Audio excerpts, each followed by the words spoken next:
എനിക്ക് തോന്നുന്നു കൂടുതലും ലുക്സും പിന്നെ സുരേഷ് ചേട്ടൻ്റെ കുറച്ച് സസ്റ്റെയിൻ ചെയ്തിട്ടുള്ള കാര്യങ്ങളുണ്ടല്ലോ. ആ ഒരു എനിക്ക് എക്സാമ്പിൾ പറയുകയാണെങ്കിൽ ഡാ വിളിക്കുന്ന ആ ഒരു സാധനം ഉണ്ടല്ലോ, അതൊക്കെ കൂടുതലും ഞാൻ മാധവിൽ കണ്ടിട്ടുണ്ട്.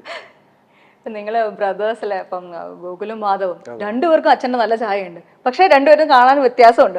നിങ്ങൾ തമ്മിൽ ഇരുണ്ട് അച്ഛന്റെ ലുക്ക് ആർക്കാ കൂടുതൽ കിട്ടിയിരിക്കുന്നത് എന്നുള്ള ആ ഒരു ആർഗ്യുമെന്റ് ഒക്കെ കുഞ്ഞിലേക്ക് ഉണ്ടാവുമായിരുന്നോ? കുഞ്ഞിലെ നമ്മൾ തമ്മിൽ ആർഗ്യുമെന്റ്സ് ഉണ്ടാവത്തില്ല, പക്ഷെ എപ്പോഴും ഒരു റെഫറൻസ് എന്നുള്ള നിലയിൽ കമ്പാരിസൺ പോവായിരുന്നു. എപ്പോഴും നമ്മൾ തമ്മിലല്ല, ബാക്കിയുള്ളവര് പുറമേ ആയിരുന്നു വരുന്നത്. ഇപ്പൊ എന്റെ ഒരു പെർസ്പെക്റ്റീവ് പറയുകയാണെങ്കിൽ അച്ഛന്റെ അപ്പിയറൻസ് ഏറ്റവും കൂടുതൽ കിട്ടിയിരിക്കുന്ന ചേട്ടനാ. സ്വഭാവം അത് ഞാൻ അതിലോട്ടെത്താം. അപ്പിയറൻസ് എന്ന് പറയുമ്പോഴത്തേക്കും ഓരോ നോട്ടാണെങ്കിലും പല പെർസ്പെക്റ്റീവിൽ നോക്കുമ്പോഴാണെങ്കിലും ആളെ ഒരു ക്യാമറയുടെ മുന്നിൽ പിടിച്ചിരുത്തുമ്പോഴാണെങ്കിലും അച്ഛന്റെ ഏറ്റവും കൂടുതൽ മാനറിസംസ് വരുന്ന ചേട്ടൻ തന്നെ. ഞാൻ കൂടുതൽ അമ്മയെ പോലെ. സ്വഭാവത്തിന്റെ കാര്യം പറയുവാണെങ്കിൽ അച്ഛന്റെ സ്വഭാവം കിട്ടിയിട്ടുണ്ട്, അമ്മയുടെ സ്വഭാവം കിട്ടിയിട്ടുണ്ട്. രണ്ടിടത്ത് കറക്റ്റ് ആയിട്ട് ഉപയോഗിക്കാൻ നമുക്ക് രണ്ടുപേർക്കൊന്നും അല്ല, ചേച്ചിമാർക്കും എല്ലാവർക്കും കറക്റ്റ് ആയിട്ട് അറിയാം.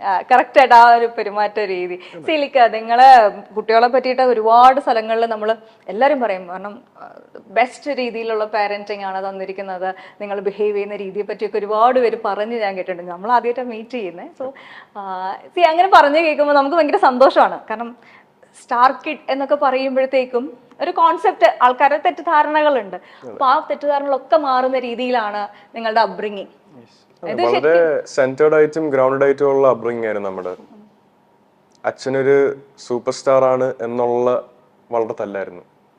ഞാൻ റീസെന്റ് ഇന്റർവ്യൂസിൽ അത് പറഞ്ഞിട്ടുണ്ട്, അതുകൊണ്ട് ഞാൻ മിണ്ടായിരിക്കും. മാധവ് ഞാൻ പറഞ്ഞിട്ടുണ്ട്, അതായത് മാധവ് കുറച്ച് നമുക്ക് സൂപ്പർ സ്റ്റാറിന്റെ മകൻ അല്ലെങ്കിൽ ഒരു സെൻട്രൽ മിനിസ്റ്ററിന്റെ മോൻ എന്നൊക്കെ പറയുമ്പോൾ അവൻ അങ്ങനത്തെ ഒരു ചിന്താഗതിയേ ഇല്ല. അവനെന്ന് വെച്ചാൽ നോർമൽ പീപ്പിള് ബിഹേവ് ചെയ്യുന്ന പോലെ, അത് ഡൗൺ ടു എർത്ത് ആണ്. അതിന് അവൻ്റെ ഒരു ക്വാളിറ്റി ആയിട്ട് ഞാൻ എപ്പോഴും ശ്രദ്ധിക്കുന്ന കാര്യമാണ്.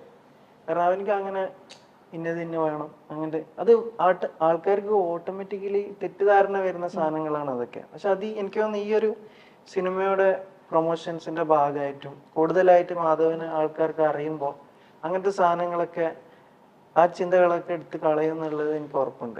മാധവൻ ആസ് ആൻ ആക്ടർ പരിചയമില്ലെങ്കിലും സുരേഷന്റെ മകൻ എന്നുള്ള രീതിയിൽ നമ്മൾ പല ഓൺലൈൻ പ്ലാറ്റ്ഫോംസിലും മീഡിയയിലൊക്കെ എപ്പോഴും കാണാറുണ്ട്. പക്ഷെ ഞാൻ അവിടെ ശ്രദ്ധിച്ചൊരു കാര്യം എന്ന് പറയുന്നത്, മാധവ് വളരെ ക്ലാരിറ്റിയോടുകൂടി കാര്യങ്ങൾ പറയുന്ന ഒരു വ്യക്തിയാണ്. പറയാനുള്ള കാര്യം ആവശ്യത്തിലധികം ഒന്നും പറയത്തില്ല, ടു ദ പോയിന്റേ പറയുള്ളൂ, പക്ഷെ അത് കറക്റ്റ് ആയിരിക്കും. ഇത് സി മീഡിയയുടെ മുന്നിലേക്ക് പോകുന്ന സമയത്ത് നമ്മുടെ മീഡിയ കൾച്ചർ മാറിക്കൊണ്ടിരിക്കുകയാണ്. മറ്റേ വിദേശത്തൊക്കെ ഉണ്ടായിരുന്ന പോലത്തെ ഒരു പാപ്പരാസി കൾച്ചറിലേക്ക് നമ്മൾ എത്തി ഓൾമോസ്റ്റ്. സി അപ്പം മീഡിയയുടെ മുന്നിൽ ഇങ്ങനെ ബിഹേവ് ചെയ്യണം എന്നുള്ളത് പ്ലാൻഡ് ആണോ അതോ naturally you are like this? I think it's natural. Natural. Natural, I think. Because we didn't plan anything. We just came. I think it's natural and it is simple. I think she's referring to not just the interviews happening right now, in general how my interactions So he used go to with give the bites to media channel before becoming an actor. I'm saying that only. It's natural. എനിക്കൊരു principle ഉണ്ട്. മറ്റൊരാളെ കുഴിതോണ്ടിയല്ല നമ്മൾ നമ്മുടെ ജീവിതം ഉണ്ടാക്കേണ്ടത്. എൻ്റെ അച്ഛൻ പലപ്പോഴും അതിന് ഇരയായിട്ടുള്ള ഒരാളാണ്. അച്ഛനെ ടാർഗറ്റ് ചെയ്ത് കുറെ പേര് റെപ്യൂട്ടേഷൻ ക്രിയേറ്റ് ചെയ്യാൻ നോക്കിയിട്ടുണ്ട്. ഈ ഒരു സിറ്റുവേഷനിൽ ഞാൻ ഈ ചോദ്യം ചോദിക്കേണ്ടത് കൂടിയാണ്. ഇപ്പൊ മാധവ് ഈ വിഷയം എടുത്തിട്ടത് കൊണ്ട് തന്നെ പറയാം. ഇപ്പോ നമ്മുടെ മലയാളം ഇൻഡസ്ട്രിയിൽ ഏറ്റവും വലിയൊരു ക്രൈസിസ് നടക്കുന്ന സമയമാണ്. പക്ഷെ ഈ ക്രൈസിസ് ഒക്കെ ഉണ്ടായിരിക്കുന്നത് നമ്മൾക്ക് നല്ലൊരു ക്ലെൻസിങ് പ്രോസസ് നടത്തി നല്ലൊരു ഇൻഡസ്ട്രി ബിൽഡ് ചെയ്യാനുള്ളൊരു സിറ്റുവേഷൻ ആയിട്ട് കാണാം. പക്ഷേ ഇത്തരത്തിലിപ്പം ലേഡീസിനോട് എതിരുള്ള കാര്യമല്ല, പക്ഷെ പവർ ഉള്ള കുറേ ആൾക്കാർ ചേർന്ന് ടാലന്റഡ് ആയിട്ടുള്ള മറ്റുള്ള ആൾക്കാരെ അടിച്ചമർത്തിക്കൊണ്ട് കുറേ ആൾക്കാർ മാത്രം കൺട്രോൾ ചെയ്യുന്നു എന്നുള്ളൊരു ആരോപണം. അപ്പം അങ്ങനെ നോക്കുകയാണെങ്കിൽ സുരേഷ് ഏട്ടൻ അതിൻ്റെ ഒരു വലിയൊരു വിക്ടിമാണ്. അദ്ദേഹത്തിന്റെ കരിയറിൽ ഏറ്റവും വലിയൊരു പൊസിഷനിൽ നിന്നിട്ട് അദ്ദേഹത്തിന് വലിയൊരു ക്രൈസിസ് ആണ് പിന്നെ കുറേ ഏറെ വർഷങ്ങൾ. അപ്പൊ അതിനെപ്പറ്റി എന്താണ് മാധവന് പറയാനുള്ളത്? ഇപ്പോൾ ജസ്റ്റ് പ്യൂർലി ബേസ്ഡ് ഓൺ അച്ഛന് സംഭവിച്ചത് എന്താണ്, ഓരോരുത്തരുടെ ലൈഫിൽ നടക്കുന്നതും അവരുണ്ടാക്കുന്ന ചോയ്സസിന്റെയും അവരുടെ എൻവയൺമെന്റ് അവർ ചൂസ് ചെയ്യുന്നതിന്റെയും അവരുടെ ലക്ക് ഫാക്ടറും പോലെ ഇരിക്കും. എനിക്ക് അച്ഛൻ എന്താണ് അനുഭവിച്ചതെന്ന് വെച്ചാൽ എനിക്ക് അതിനെപ്പറ്റി ഡീറ്റെയിൽ ആയിട്ട് സംസാരിക്കാൻ താല്പര്യമില്ല. പക്ഷെ ഇറ്റ് വാസ് ഫേറ്റ്. അച്ഛൻ്റെ സ്റ്റാർസിൽ അച്ഛൻ അതിൽ കൂടെ പോകണമെന്ന് എഴുതിയിട്ടുണ്ടായിരുന്നു, അത് നടന്നു. അത്രയായിട്ട് എനിക്ക് പറയാനുള്ളൂ. മലയാളം ഇൻഡസ്ട്രി ഇപ്പോൾ പോകുന്ന ഒരു ഇഷ്യൂവിനെ പറ്റി പറയാനാണെങ്കിൽ നമുക്കിതിനെ പറ്റി അറിയാവുന്നതെല്ലാം സോഷ്യൽ മീഡിയയിലും ന്യൂസ് ചാനൽസിലും മാത്രം വഴി വന്നിരിക്കുന്ന കാര്യങ്ങളാണ്. കോടതിയിൽ നിന്ന് ഒരു വിധി പോലും വന്നിട്ടില്ല ഇങ്ങനത്തെ ഒരു സിറ്റുവേഷനെ പറ്റി. ഞാൻ മലയാള സിനിമയിൽ 2 വർഷമായിട്ട് വർക്ക് ചെയ്യുന്ന ഒരാളാണ്. എനിക്ക് അതിൽ കൂടുതൽ ഇൻസൈറ്റ് മലയാള സിനിമയിലോട്ടും ഇല്ല, ഈ നടക്കുന്ന ഇഷ്യൂലോട്ടും ഇല്ല. ആൻഡ് ഒരു കോടതി വിധി വരുന്നവരെ ഞാനെന്നൊരു വ്യക്തി, ഒരു ആക്ടർ വിട്ട് ഞാനെന്നൊരു വ്യക്തി ഇതിനെപ്പറ്റി കമന്റ് ചെയ്യുന്നത് റോങ് ആണ്. പിന്നെ സ്ത്രീ സുരക്ഷിതം അല്ലെ സേഫ്റ്റി അത് നമുക്ക് എല്ലാ മേഖലയിലും ആവശ്യമാണ്. ഇപ്പൊ സിനിമ എന്ന് പറയുമ്പോൾ അതിൽ കൂടുതലും എല്ലാരും ലൈം ലൈറ്റിൽ നിൽക്കുന്ന ആൾക്കാരാണ്. അപ്പൊ അവര് ഇപ്പൊ മീഡിയാസ്, ഞാൻ മീഡിയനെ അങ്ങനെ കുറ്റം പറയല്ല കേട്ടോ, അങ്ങനെ ഫീൽ ചെയ്യും. അപ്പൊ ലൈം ലൈറ്റിൽ നിൽക്കുന്ന ആൾക്കാര് അവര് ഇങ്ങനെ കുറ്റകൃത്യം ചെയ്തിട്ടുണ്ടോ ഇല്ലയോ എന്നുള്ളത് നമ്മള് ഇപ്പൊ ചില അവര് പറയുന്ന സ്റ്റേറ്റ്മെന്റ്സ് ഒരുപാട് വർഷങ്ങൾക്ക് മുമ്പുള്ള കാര്യങ്ങളാണ്. ഇന്നത്തെ കാലത്ത് നമുക്ക് വാട്സപ്പോ അല്ലെങ്കിൽ എന്തെങ്കിലും ചാറ്റ് എവിഡൻസസോ, അപ്പൊ അന്നത്തെ കാലത്ത് ഇതൊക്കെ വളരെ ലിമിറ്റഡ് ആയിരുന്നു. അപ്പൊ എവിഡൻസ് അവർക്കും കാണിക്കാനൊക്കെ അതിന്റെ ബുദ്ധിമുട്ടും ഉണ്ടാവും. പക്ഷെ ഇത് എത്രത്തോളം സത്യമുണ്ട് എന്നുള്ളത് നമുക്കിപ്പോ ആര് വേണമെങ്കിലും ആരോപിക്കാം. ഇപ്പൊ എനിക്ക് മാധവനെ ആരോപിക്കാം, അല്ലെങ്കിൽ നിങ്ങൾക്ക് എന്നെ ആരോപിക്കാം, അത് ഈസിയാണ്. പക്ഷെ ഇതിൽ എത്രത്തോളം സത്യാവസ്ഥ ഉണ്ട് എന്നുള്ളത് കണ്ടുപിടിക്കാനുള്ള പാടുണ്ട്. എന്നാലും ഇപ്പൊ കോടതി നമുക്ക് അഫ്കോഴ്സ് നമുക്ക് കോടതിയിലൊക്കെ നമുക്ക് എല്ലാവർക്കും വിശ്വാസം ഉള്ളതാണ്. ഇപ്പൊ അവരും കുടുംബവും കാര്യങ്ങളൊക്കെ ഉള്ളവരാ. അപ്പൊ അവരാരും അങ്ങനെ ഫേവറബിൾ ആയിട്ട് ഇപ്പൊ നടന്മാരാണ് അല്ലെങ്കിൽ ഇവരാണ് എന്നുള്ള ഫേവർ ഒന്നും അവർക്കില്ല, പ്രത്യേകിച്ച് മീഡിയാസ് ഏറ്റെടുത്ത കാര്യമായതുകൊണ്ട്. അപ്പോ എനിക്ക് തോന്നുന്നത് ഇതിൽ ശരിക്കും ഒരു ക്ലാരിറ്റി വരണം. അപ്പോഴാണ് നമുക്ക് ഇവരെ ഇന്ന ആളാണ് ഇത് ചെയ്തതെന്ന് പറയാൻ പറ്റുള്ളൂ. അതിനു മുമ്പ് നമ്മൾ അവരുടെ മാനസികാവസ്ഥയെ നമ്മൾ ചിന്തിക്കണം. അഫ്കോഴ്സ് ഓപ്പോസിറ്റ് നിൽക്കുന്ന പെണ്ണുങ്ങൾക്കുള്ള അവരുടെ മാനസികാവസ്ഥയും എല്ലാം കൂടി കണക്കിലെടുത്തിട്ട് ഇപ്പൊ നടക്കുന്ന കാര്യങ്ങൾ ഐ തിങ്ക് ഫ്യൂച്ചറിലേക്ക് ഇനി അങ്ങനെ വരാണ്ടിരിക്കാനും അത് ഇപ്പൊ നിങ്ങൾ പറഞ്ഞ പോലെ തന്നെ ഒരു ക്ലെൻസിങ് സിസ്റ്റം പോലെ നമുക്കതിനെ കാണാം. രാജു പറഞ്ഞ പോലെ ഇതേപോലെ ഒരു ഇഷ്യൂ ഇത്രയും മീഡിയയിൽ ലൈം ലൈറ്റ് കിട്ടാൻ കാരണം ഇത് മലയാള സിനിമ ഇത് സിനിമ ഇൻഡസ്ട്രിയുടെ ഭാഗമായിട്ടാണ്. ഇത് വേറെ വർക്കിംഗ് എൻവയൺമെന്റ്സ് നടക്കുന്നില്ലെന്നാണോ ആൾക്കാരുടെ വിചാരം? എനിക്കറിയാവുന്ന കുറെ വിക്ടിംസ് ഉണ്ട് പല പല വർക്ക് എൻവയൺമെന്റ്സിലും ചൂഷണങ്ങൾ നടക്കുന്നുണ്ട്. അതെ, ഇത് സിനിമ ഇൻഡസ്ട്രിയുടെ ഇഷ്യൂ അല്ല. എന്നെ സംബന്ധിച്ചോളം ഇത് സിനിമ ഇൻഡസ്ട്രിയുടെ ഇഷ്യൂ അല്ല, ഇത് ലോകത്ത് നടക്കുന്ന ഒരു ഇഷ്യൂ ആണ്. ഈ രാജ്യത്ത് മാത്രമല്ല, ഈ ലോകം മുഴുവൻ നടക്കുന്ന ഒരു ഇഷ്യൂ ആണ്. ആ ഒരു ഇഷ്യൂവിനെ എങ്ങനെ നമുക്ക് കടത്തി വെട്ടാം, ആ ഇഷ്യൂവിനെ എങ്ങനെ മാറ്റാം, സ്ത്രീ സുരക്ഷ എങ്ങനെ ഒരു പ്രയോറിറ്റി ആക്കാം, അതിൽ വേണം ഫോക്കസ് ചെയ്യാൻ. അല്ലാതെ 2 സിനിമാക്കാരെ മീഡിയയിലിട്ട് ഹറാസ് ചെയ്യോ അല്ലെങ്കിൽ 2 സിനിമാക്കാരെ പിടിച്ച് പ്രശ്നം ഉണ്ടാക്കി കൊടുക്കുകയോ അല്ല ഇതിന് സൊല്യൂഷൻ. തെറ്റ് ചെയ്തവര് കോടതി വിധി വെച്ച് ശിക്ഷിക്കപ്പെടണം. തെറ്റ് ചെയ്തിട്ടുണ്ടെങ്കിൽ തെറ്റ് ചെയ്തത് തെളിയിക്കുന്നത് വരെ അവരെ ചൂഷണം ചെയ്യാൻ എനിക്കോ ആർക്കോ അവകാശമില്ല. ആൻഡ് ഇത് സിനിമ ഇൻഡസ്ട്രിയുടെ ഇഷ്യൂ അല്ല, ഈ ലോകത്തിന്റെ ഒരു ഇഷ്യൂ ആണ്. സ്ത്രീ സുരക്ഷ ഒരു പ്രയോറിറ്റി ആയിരിക്കണം എന്നുള്ളത് ഒരു വളരെ വലിയ ഫാക്റ്റാണ്. അതിലോട്ട് ഓരോ ആണും ഓരോ കുടുംബവും ഓരോ മനുഷ്യനും അതിലോട്ട് വർക്ക് ചെയ്യണം. Mithun, any other interest in You haven't spoken at all. ഒരു ചോദ്യത്തിന് ഒരു ഉത്തരം വന്നിട്ടില്ല ഇത്ര നേരം. അതാണ് മിണ്ടാതിരിക്കണം. ഞാൻ എല്ലാവരുടെ 3 പേരുടെ ഒരേപോലെ ക്വസ്റ്റ്യൻ ചെയ്യണം. ഒരാൾ അതൊക്കെ ഇങ്ങനെ ഇരിക്കുകയാണ്. ഞാൻ അങ്ങോട്ട് സ്പെസിഫിക്കലി ചോദിച്ചു. 5 minutes wait, you have to speak bro. Come on. I used to observe a lot. Okay, like സിനിമയിലെ വേറെ ഏതെങ്കിലും വിശേഷങ്ങൾ ചോദിക്കാൻ. ഏതാണ്? ഗോട്ടിലെ തളപതി വിജയ് ആയിട്ട് എങ്ങനെയായിരുന്നു എക്സ്പീരിയൻസ് ഉണ്ടായത്? അതെ, പറയൂ. കൂടുതൽ അവന് മലയാളം എനിക്ക് അതുകൊണ്ടാവും ഉണ്ടായിരുന്നു. തമിഴിലെ പേസുങ്കോ, തമിഴ് പുരിയും. തമിഴ് എല്ലാരുമേ ഇങ്ങനെ Tamil Malayalees, all the Malayalis can understand Malayalam, I mean Tamil. പറയുമ്പോ ഫ്ലോ ഉണ്ടാവില്ല, പക്ഷേ we all understand. ആൾക്കും മലയാളം മനസ്സിലാവും അത്യാവശ്യം. So goat அது எப்படி வந்ததுன்னா, that's after finishing this movie and I was looking for opportunities, so that time I got a call from AGS Entertainment. So I have to thank Archana Kalpati ma'am and Agoram sir for that. And yeah, actually I'm a big fan of Vijay sir, so I have a great admiration towards him. So adilende chinna vayasile I like his dance, I like his acting. So ஒரு inspiration, அவரை பார்த்து நம்ம அப்படி அவரை பார்த்து தான் நம்ம வளர்ந்துருக்கோம். So all these years. So அப்போலேருந்தே நம்மளுக்கு அவரை பார்க்கணும், அவர் கூட ஃபோட்டோ எடுக்கணும் அப்படின்றது வந்து ஒரு it's like a dream. So அவர் கூடயே நடிக்கிறது, அவர் கூட டான்ஸ் ஆடுறதுன்றதுலாம் வந்து it's like a dream come moment and I have danced with. അടിപൊളി.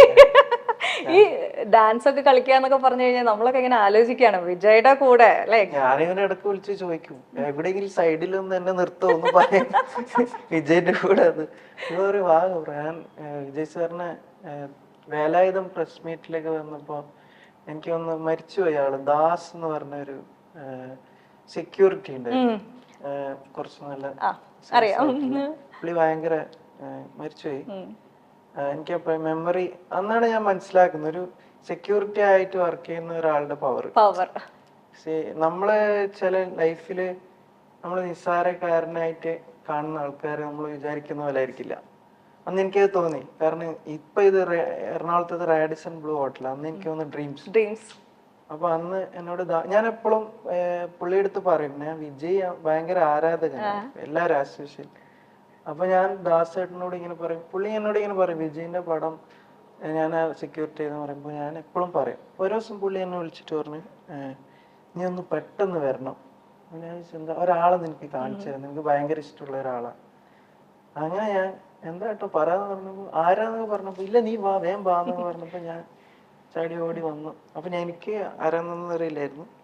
നേരെ വന്ന് ഡ്രീംസ് ഹോട്ടലിലേക്ക് വാന്ന് പറഞ്ഞു. വന്ന് കയറി പുള്ളി നേരെ എന്നെ വാ കയറി റൂമിലേക്ക് പോയപ്പോ വിജയ് സാറ് ഇരിക്കുന്നു. അങ്ങനെ ദാസ് സാറെ എനിക്ക് മീറ്റ് ചെയ്ത് തന്നപ്പോ വിജയ് നമ്മളെ അസ്യൂഷ്വലി എല്ലാം ഇതിലേക്ക് കാണുന്ന പോലെ തന്നെ ഭയങ്കര കാമായിട്ട് നമ്മളെന്തോ പുള്ളി ട്രീറ്റ് ചെയ്യുന്നത് എങ്ങനെയാന്ന് വെച്ച് കഴിഞ്ഞാൽ പുള്ളി ഒരു ഒന്നുമില്ലാത്ത ഫെയിമൊന്നും ഇല്ലാത്ത ഒരാള്, നമ്മളെന്തോ ഇല്ല ആളെ പോലെയാണ് ആള്. ഭയങ്കര ട്രീറ്റ്മെന്റ്.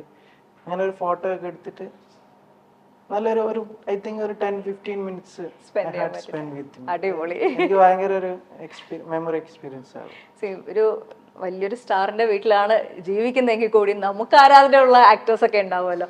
അങ്ങനെ നോക്കുവാണെങ്കിൽ മാധവ് ആരുടെ ഫാനാണ്? I want to ask this question. Well, now you're gonna get the answer, bro. ഒട്ടും ക്ലീഷേ അല്ലാത്ത ക്വസ്റ്റ്യൻ എന്നൊക്കെ ഇങ്ങനെ പറയാനാണെങ്കിൽ with and without bias അച്ഛൻ എൻ്റെ ഫേവറേറ്റ് ആക്ടറാണ്. ഓ സൂപ്പർ. Always. എനിക്ക് ഏറ്റവും ക്ലോസ് ആയിട്ട് അറിയാവുന്ന ആക്ടർ എന്ന് പറയുന്നത് എൻ്റെ അച്ഛൻ തന്നെയാണ്. ഈ ഉത്തരം ഞാൻ പറയുന്നത് എന്തുകൊണ്ടാണെന്ന് അടുത്തൊരു 10 വർഷം നിങ്ങൾ എല്ലാവരും അറിയും. എൻ്റെ ചേട്ടൻ, he is one of my favorite actors and you guys will know why I said this right now. പിന്നെ കുഞ്ഞിലോട്ട് കണ്ടുവന്ന സിനിമകൾ ഞാൻ ഫുൾ കോമഡി മൂവീസാണ് കണ്ടിട്ടുള്ളത്. എനിക്ക് ദിലീപ് അങ്കിളിനെ ഭയങ്കര ഇഷ്ടം, സുരാജ് ചേട്ടൻ, ജഗദീഷ് ശ്രീകുമാർ സാർ, കൊച്ചിൻ അനീഫ സാർ, ഇവരെയൊക്കെ ആ കാലഘട്ടത്തിലെ കോമഡിയാണ്. ഇവരൊക്കെ ലെജൻസ് ആണ്. അവരുടെ കോമഡി ആ കാലഘട്ടത്തിൽ കണ്ട് വളർന്ന ഒരാളാണ് ഞാൻ. അതുകൊണ്ടാണ് എനിക്ക് കോമഡി സിനിമകൾ ഇന്നും പ്രിയമായിട്ടുള്ളത്. ഒരു കാര്യം കൂടി ഞാൻ പറഞ്ഞോട്ടെ, നമ്മുടെ ചാനൽ ഷാജി പാപ്പൻ മീഡിയ മൈൽസ്റ്റോൺ മേക്കേഴ്സ് എന്നാണ് പേര്. ഞങ്ങളുടെ ചാനലുമായിട്ട് സുരേഷ് ചേട്ടൻ ഭയങ്കരമായിട്ട് നല്ലൊരു കണക്ഷൻ കീപ്പ് ചെയ്യുന്ന ഒരു വ്യക്തി കൂടിയാണ്. ഞങ്ങളൊരു ഫാൻസ് മീറ്റ് ഒക്കെ നടത്തിയിട്ടുണ്ടായിരുന്നു. എന്റെ വിഷ്വൽ ഒന്ന് കാണിച്ചു തരട്ടെ. ഞങ്ങളുടെ ഏറ്റവും പ്രൗഡസ്റ്റ് ആയിട്ടുള്ള ഒരു ഡേ ആയിരുന്നു സുരേഷ് ചേട്ടന്റെ ഇവന്റ്. അതുപോലെ തന്നെ ഞങ്ങളുടെ ഷാജി പാപ്പൻ, ഞങ്ങൾക്കൊരു ഷാജി പാപ്പനുണ്ട്, ഞങ്ങളുടെ ഓണർ ഷാൽബിന്റെ കല്യാണത്തിനൊക്കെ സുരേഷ് ഏട്ടൻ വന്നിട്ടുണ്ടായിരുന്നു. ഞങ്ങളുടെ ഒപ്പം കുറേ നേരം സമയമൊക്കെ സ്പെൻഡ് ചെയ്ത് ശരിക്കും പറഞ്ഞു കഴിഞ്ഞാൽ ആ കല്യാണം നടത്തിച്ചിട്ട് പോയതുപോലെ തന്നെ ശരിക്കും ഞങ്ങൾ ഭയങ്കര ഹാപ്പി ആയിരുന്നു. ഞാൻ ആ വീഡിയോസ് ജസ്റ്റ് അതെ മനസ്സ് കീഴടക്കാൻ എടുക്കണല്ലേ. സ്നേഹമാണ്, ശുദ്ധ മനുഷ്യനാണ്.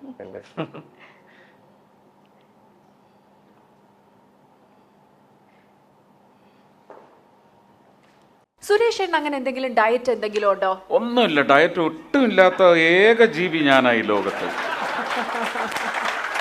അല്ല എന്നാലും മമ്മൂക്ക പറയുന്ന കേട്ടിട്ടുണ്ട് സുരേഷ് ഏട്ടാ, ഒരു നടനെ സംബന്ധിച്ച് ശരീരമാണ് അവന്റെ ആയുധം എന്ന്. അപ്പൊ സുരേഷ് ഏട്ടൻ ഈ ബോഡി എന്തെങ്കിലും ഫിറ്റ്നസ് ഫ്രീക്ക് പോലെ? ഭക്ഷണത്തിന്റെ കാര്യം പറയുമ്പോൾ മമ്മൂക്ക എന്ന് പറയുന്ന മനുഷ്യന്റെ പേര് ഇവിടെ ഉച്ചരിക്കരുത്, പോളണ്ടിന്റെ പേര് ഇവിടെ ഉച്ചരിക്കരുത്. അതൊരു അപൂർവ ജന്മമാണ്. അങ്ങനൊന്നും ലോകത്താർക്കും പറ്റില്ല. വലിയ നടനാണ് മോഹൻലാൽ, മോഹൻലാലിനും പറ്റില്ല. ഞങ്ങള് ഭയങ്കര ഹാപ്പി ആയിരുന്നു കേട്ടോ. Best event ever. നേരത്തെ മമ്മൂട്ടി സാറിനെ പറ്റി പറഞ്ഞപ്പോഴത്തേക്കും മാൻസ് എ ഡിഫറെന്റ് ബ്രീഡ്. ഈ പ്രായത്തിലും ഈ രൂപം മെയിൻറ്റെയിൻ ചെയ്യാൻ പറ്റുന്നത് അത്രയും ലൈഫ് സ്റ്റൈലിൽ സാക്രിഫൈസ് ചെയ്തിട്ട് മാത്രമാണ്. ഈ ഒരു തൊഴിലിലോട്ട് കയറുമ്പോൾ ഞാൻ ആ കാര്യം അച്ഛൻ പറഞ്ഞതിലോട്ട് ഞാൻ എതിർക്കുന്നു. മമ്മൂട്ടി സാറിന്റെ ലൈഫ് സ്റ്റൈൽ പോലെ മെയിൻറ്റെയിൻ ചെയ്താലേ ആ ഒരു പ്രായത്തിലും ഇതേപോലെ ലീഡ് മൂവീസ് ചെയ്ത് സക്സസ്ഫുൾ ആയിട്ട് ബോക്സ് ഓഫീസിൽ പെർഫോം ചെയ്യാൻ പറ്റത്തുള്ളൂ. അതെല്ലാ രീതിയിലും ആ ഒരു ഇൻസ്പിറേഷൻ ആണ്. സുരേഷ് ചേട്ടനൊക്കെ ഉറക്കമില്ലാതെ ഓട്ടാ. അതെ, ഒരു ഭാഗത്ത് പൊളിറ്റിക്കൽ സിനിമ, അപ്പോൾ ആള് രണ്ടും നല്ലോണം ബാലൻസ് ചെയ്യാൻ ഒരുപാട് കഷ്ടപ്പെടുന്നുണ്ട്. നമ്മൾ ചില സമയത്തൊക്കെ ഇപ്പൊ ലാസ്റ്റ് റീസെന്റ് ശരത് സാറിന്റെ മകള് വരലക്ഷ്മിയുടെ മാരേജിനൊക്കെ നമ്മൾ ഒരുമിച്ചാ പോയത്. അപ്പോൾ ഞാൻ സുരേഷ് ചേട്ടനൊക്കെ കണ്ണൊക്കെ ഇങ്ങനെ ഉറങ്ങാതെ അവിടുന്ന് ഓടി ഇവിടെ വന്ന് അവിടുന്ന് ഓടി ഭയങ്കര ഹാർഡ് വർക്കിംഗ് ആള്. സുരേഷ് ഗോപിയെയും സുരേഷ് ഗോപിയുടെ കുടുംബത്തെയും എന്നും നമുക്ക് വലിയ ഇഷ്ടമാണ്. മലയാളി പ്രേക്ഷകരുടെ ഇഷ്ട താരങ്ങളിൽ ഒരാളാണ് സുരേഷ് ഗോപി എന്ന സൂപ്പർ സ്റ്റാർ. അദ്ദേഹത്തിന്റെ കുടുംബവുമായും മലയാളി പ്രേക്ഷകർക്ക് വലിയ അടുപ്പമാണുള്ളത്. 4 മക്കളാണ് അദ്ദേഹത്തിനുള്ളത്. 2 ആൺമക്കളും 2 പെൺമക്കളും. ഒരാൾ സിനിമയിൽ സജീവമായപ്പോൾ ഇളയ മകൻ ഇപ്പോൾ സിനിമയിലേക്ക് തുടക്കം കുറിച്ചു കഴിഞ്ഞു. കുമ്മാട്ടി എന്ന ചിത്രത്തിലൂടെ മലയാള സിനിമയിൽ അരങ്ങേറ്റം കുറിക്കുകയായിരുന്നു സുരേഷ് ഗോപിയുടെ ഇളയ മകൻ മാധവ് സുരേഷ്. പലപ്പോഴും പല കാര്യങ്ങളും വളരെ പക്വതയോടെ സംസാരിക്കുന്ന ആളാണ് മാധവ് സുരേഷ്. മാധവിന്റെ ഇന്റർവ്യൂകൾ കാണുമ്പോൾ നമുക്ക് മനസ്സിലാക്കാം അച്ഛനോളം പക്വത. കാരണം കാണാൻ ഗോകുലാണ് അച്ഛനെ പോലെ, സുരേഷ് ഗോപിയെ പോലെ എങ്കിലും മാധവിനാണ് സുരേഷ് ഗോപിയുടെ സ്വഭാവം കിട്ടിയിട്ടുള്ളത്, അല്ലെങ്കിൽ പെരുമാറ്റം കിട്ടിയിട്ടുള്ളത് എന്നാണ് മാധവ് പറയുന്നത്.